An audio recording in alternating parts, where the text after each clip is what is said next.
आज थोड़ा-सा हमारा पैनल विमेन ओरिएंटेड है, तो 3 ट्रेड आपको वहीं से आएँगी। शिल्पा जी से लेंगे हम सस्ता ऑप्शन ट्रेड, उसके बाद कविता जी के पास चलेंगे एफ&ओ सुपरस्टार के लिए, सोनी जी के पास चलेंगे चार्ट का चमत्कार के लिए और फिर गौरांग जी के पास चलेंगे मिड कैप फंडा के लिए।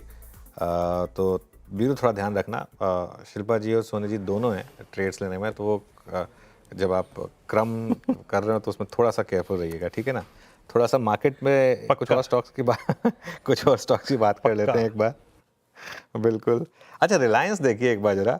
रिलायंस 2 दिन से लीड कर रहा है और कल भी डे हाई पर बंद हुआ था, आज भी सुबह बिग स्टॉक्स में शामिल था और ब्रोकरेज एक के बाद एक ब्रोकरेज पॉजिटिव आ रही है। गौरांग जी गुड मॉर्निंग। एक के बाद एक पॉजिटिव व्यूज़ आ रहे हैं रिलायंस पर। खरीदेंगे क्या 1200 पर? पिछली बार भी 1200 पे ही बॉटम आउट हुआ था। अनुज भाई बहुत बहुत धन्यवाद। और सबसे पहले तो मैं क्षमा चाहता हूँ मंच पर उपस्थित सभी माननीय महिलाएं और हमारे भारत देश की सभी माननीय महिलाओं को अंतर्राष्ट्रीय महिला दिवस पर हमारी तरफ से अनेक अनेक शुभकामनाएं सभी को, और परमात्मा से प्रार्थना है कि आप सभी का स्वास्थ्य अच्छा रहे। रिलायंस इंडस्ट्रीज, मैंने शायद कल सुना था अनुज भाई, किसी विदेशी संस्थागत निवेशक ने इसके लक्ष्यांक ऊपर किए थे। अब एक तरफ विदेशी संस्थागत कुछ कंपनियों के लक्ष्यांक ऊपर कर रहे हैं और दूसरी तरफ निरंतर बिकवाली कर रहे हैं पिछले साल अक्टूबर से, तो ये जो दोहरी मानसिकता है ये समझ में नहीं आती। लेकिन हाँ, बुनियादी तर्क के आधार पर हमारी काफी लंबे समय से खरीदारी की राय रही है रिलायंस इंडस्ट्रीज पर, और 1500 के पार के लक्ष्यांक हैं हमारे लंबी अवधि के लिए।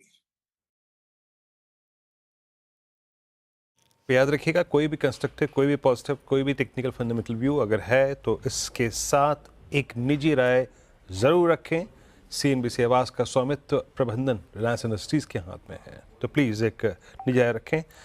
आज अगर ऊपर की तेज़ी की तरफ अग्रीमेंट कुछ नहीं है तो वो है निफ्टी बैंक। अब 48,407 पे थोड़ा प्रेशर ये प्रोवाइड करता हुआ। Now Nifty bank and Nifty IT दोनों ही इंडिसेस करीब करीब 250 अंक नीचे ट्रेड कर रहे हैं। बैंक्स पे खासा प्रेशर है। मानस, अभी आप तक आपकी रीडिंग क्या कह रही है? कोई ट्रेड आपका बैंकिंग में एज ऑफ नाउ या फिर अवॉइड करेंगे? आई थिंक अवॉइड करेंगे, क्योंकि देखिए मार्केट का ट्रेंड पॉजिटिव लग रहा है। ये सही है कि बैंकिंग में थोड़ी वीकनेस है, लेकिन फिर भी शॉर्ट कॉल लेना थोड़ा सा आई थिंक रिस्की हो सकता है, क्योंकि बैंक निफ्टी कभी भी लोअर लेवल से बाइंग इंटरेस्ट दिखा सकता है। अगर स्ट्रक्चर की बात करें तो इंडसइंड बैंक एक ऐसा स्ट्रक्चर है जो कि निगेटिव लगता है। लोअर टॉप लोअर बॉटम दिख रहे हैं, और अब अगर ये 940 के नीचे गया तो 920 तक के टारगेट देखने को मिल सकते हैं, लेकिन रिकमेंडेशन नहीं रहेगा यहाँ पर। ओके, चलिए, इंडसइंड बैंक काफ़ी कोलैप्स कर रहा है ये स्टॉक काफ़ी समय से। चार का चौका की शुरुआत करते हैं। शिल्पा जी, सस्ता ऑप्शन ट्रेड। जी बिल्कुल, अनुज जी, सस्ता ऑप्शन थोड़ा डिफेंसिव प्ले फार्मा से रहेगा। बायोकॉन आज काफ़ी दिनों के बाद एक अच्छा खासा लॉन्ग बिल्टअप दिख रहा है इसमें और स्ट्रेंथ है। अगर ये 340 क्रॉस करता है तो इसमें बहुत ज़्यादा अग्रेसिव आपको शॉर्ट कवरिंग मिलेगा टुवर्ड्स 350 से लेके 360, लेकिन अभी भी 330 पे सपोर्ट बहुत स्ट्रॉन्ग है। तो 340 का कॉल ऑप्शन जो रफली ₹10 में ट्रेड कर रहा है, आप इसमें पार्टिसिपेट कीजिए। स्टॉप लॉस आप यहाँ पे ₹7 का रखिए। पहला टारगेट रहेगा ₹13.5 का, अगर इसके ऊपर सस्टेन होता है तो मुझे लगता है 19 के भी टारगेट आ सकते हैं। ओके, बायोकॉन का 340 का कॉल ऑप्शन लीजिए आप। कविता जी, आपने क्या पिक किया एफ&ओ सुपरस्टार में? So, Anuchi, DLF is looking good. DLF as of now 676 के लेवल पर है। अगर आज के दिन के हाई को क्रॉस करता है तो और अच्छी एक्सटेंड होते हुए दिखेगी जो तेजी है। 690 तक के प्राइस टारगेट के लिए आप DLF पर एक बाय ट्रेड ले सकते हैं। स्टॉप लॉस मेंटेन करना चाहिए 670 का। एंड एज अ डिस्क्लेमर, ये कॉल हमने हमारे क्लाइंट्स के साथ भी शेयर की है। बिल्कुल, चलिए ध्यान रखेंगे इस बात का। अपने क्लाइंट्स के साथ शेयर किया आपने। DLF चार्ट का चमत्कार सोनी पटनायक से पिक करते हैं। सोनी जी, क्या पिक कर रही हैं आप? वीरेंद्र जी, यहाँ पे मेरा बाय पिक रिकमेंडेशन रहेगा टाटा पावर्स में। टाटा पावर अपने शॉर्ट टर्म मूविंग एवरेज के ऊपर काफी अच्छे से होल्ड कर रहा है। मुझे लगता है यहाँ पे एक 380 के तरफ जा सकता है। सो एक 359 से और थोड़ी सी डिक्लाइन 355 ये रेंज पे खरीदारी करने की सलाह रहेगी फ्यूचर्स पे। स्टॉप लॉस यहाँ पे लगाइए 342 का। पोजिशनल टारगेट मुझे लगता है टुवर्ड्स 370 380 के लिए यहाँ पे देख सकते हैं। ओके, टाटा पावर आपकी कॉल। चलते हैं गौरांग जी के पास आज का मिड कैप फंडा पिक करने के लिए। गौरांग जी, आपकी कॉल क्या है? वीरेंद्र, प्रयास सही रहा है कि इस बिकवाली में जो कि काफी हावी हुई थी छोटे और मझौले सूचकांक में।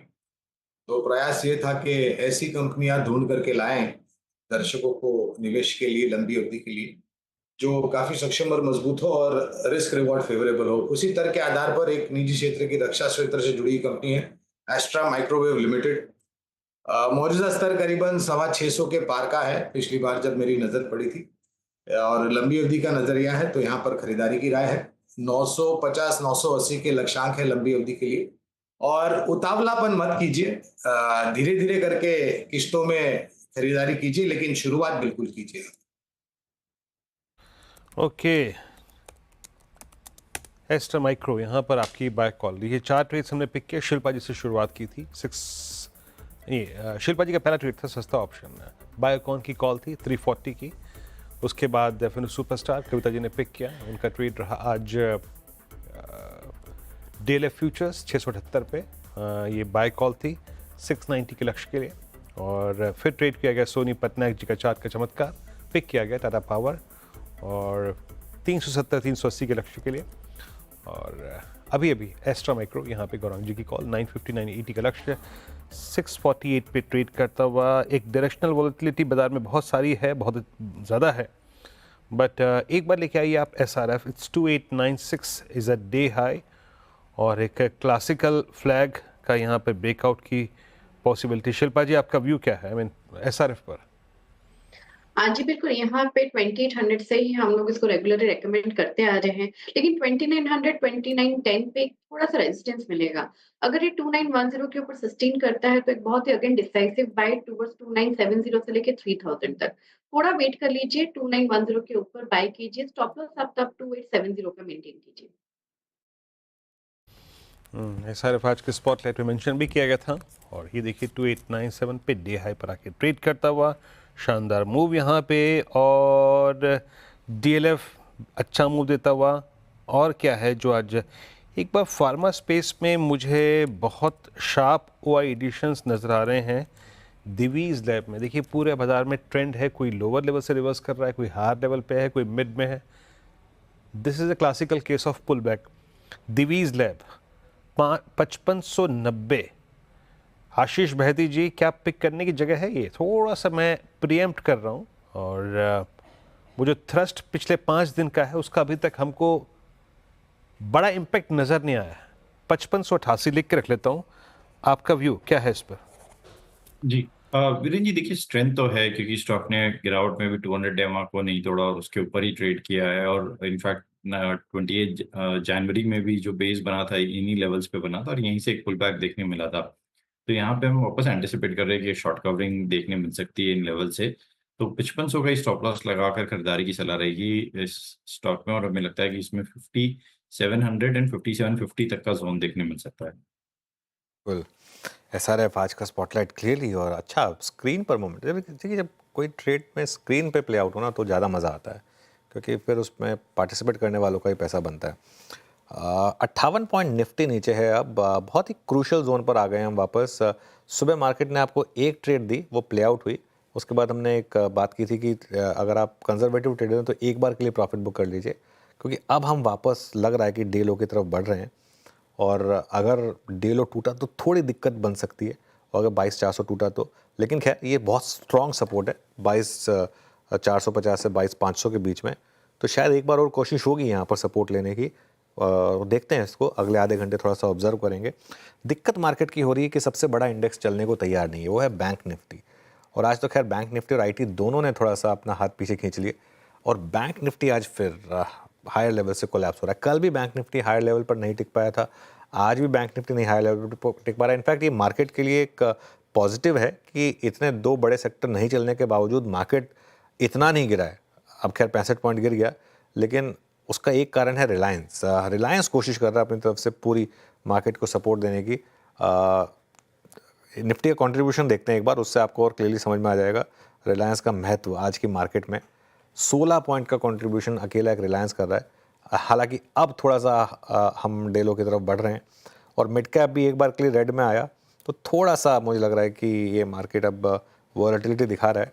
खैर ट्रेंड रिवर्सल के आसपास वॉलेटिलिटी होना कोई एबनॉर्मल चीज़ नहीं है। टाइटन देखते हैं एक बार जरा। टाइटन आया अभी अभी डे लो पर। राजेश सतपुते जी, टाइटन देखिए एक बार, कोई ट्रेड बन रही है यहाँ पर? अनुज जी देखिए, टाइटन में एक स्विंग तो आ रहा है 3150 के आसपास का, 3140 से 150, ये इसका बैरियर है। 10 डीएमआ वहीं पे आता है, तो जो पुल था वो अपने रेजिस्टेंस पे आया है, तो फिर से एक प्रेशर बनेगा। चांसेस है कि ये 3060 3050 तक एक बार के लिए फिर से लुढ़के।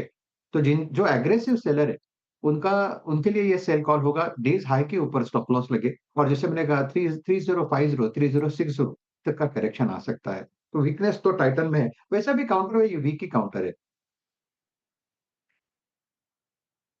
ये जी आपकी जुबिलन की कॉल अच्छी रही और 603 पे आके डीरो पे ट्रेड करता हुआ सेल कॉल ली थी आपने, और 612 13 10 के आसपास वो कॉल स्क्रीन पे गई थी और मेरे ख्याल से लो लगा के आया करीब करीब 601 का। हाँ राजेश जी बोलिए, कुछ कहना चाह रहे हैं? नहीं, मैं सिर्फ यहाँ पे एक ऐड करना चाहता था, क्योंकि यहाँ पे आज सेल के जगह पे आप कह सकते हैं कि लिक्विडेशन जो टायर्ड हो गया, बहुत ज़्यादा चला। उसमें से एक काउंटर आप देखिए, श्रीराम फाइनेंस। ये काउंटर टेक्निकली अगर आप देखें तो this is a positive chart. लेकिन एट दिस लेवल मुझे लगता है 650 का टारगेट हिट होने के बाद ये फिर से लिक्विडेशन प्रेशर में आएगा। तो इसका टारगेट होगा स्विंग ट्रेडिंग के हिसाब से 620 से लेके 610। तो जिन्हें सेल करना है, उनके लिए श्रीराम फाइनेंस रहेगा। 648 का stop loss. This is purely intraday call. Okay, चलिए अब स्टॉक ऑफ द डे के लिए चलते हैं यतिन के पास।